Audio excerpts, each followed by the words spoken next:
السلام علیکم فرینڈز، امید کرتی ہوں آپ خیریت سے ہوں گے۔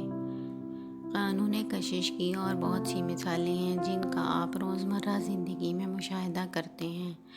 کیا آپ نے کبھی ایسا تجربہ کیا ہے کہ آپ نے کسی ایسی بات کے بارے میں سوچا ہو جس سے آپ ناخوش ہوں، اور پھر آپ اس کے بارے میں جتنا بھی سوچتے گئے وہ اسی قدر آپ کی سوچ پر حاوی ہو گئی؟ اس کی وجہ یہ ہے کہ آپ ایک ہی چیز کے بارے میں متواتر سوچتے رہے، اور قانون کشش نے فوراً عمل میں آتے ہوئے اس سے ملتی جلتی کئی مزید سوچوں کو آپ کے قریب تر کر دیا، اور پھر کچھ ہی منٹوں میں ایسی بہت سی ناخوشگوار سوچیں آپ کے دماغ پر حاوی ہوتی چلی گئیں، اور آپ مکمل طور پر پریشانی میں گھر گئے۔ ایک جیسی سوچوں میں گھر جانے کا تجربہ آپ کو اس وقت ہوا ہوگا جب آپ کوئی گیت سنتے ہیں اور پھر آپ کو ایسا محسوس ہوتا ہے جیسے وہ دھن آپ کے سر پر سوار ہو گئی۔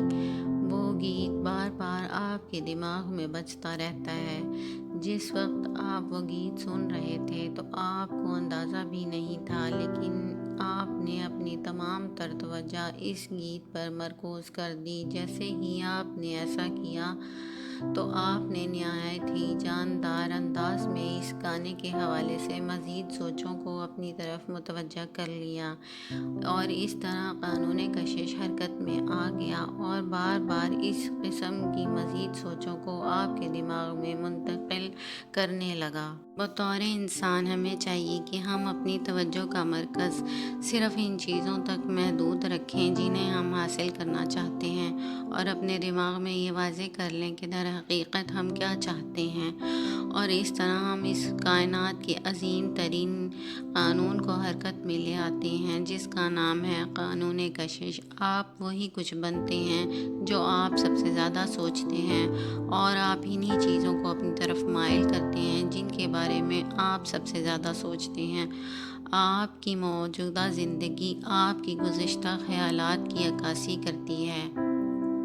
اس میں ان تمام چیزوں کا شمار ہوتا ہے جنہیں آپ بہترین گردانتے تھے، چونکہ آپ انہی چیزوں کو اپنی طرف مائل کرتے ہیں جن کو آپ سب سے زیادہ سوچتے ہیں۔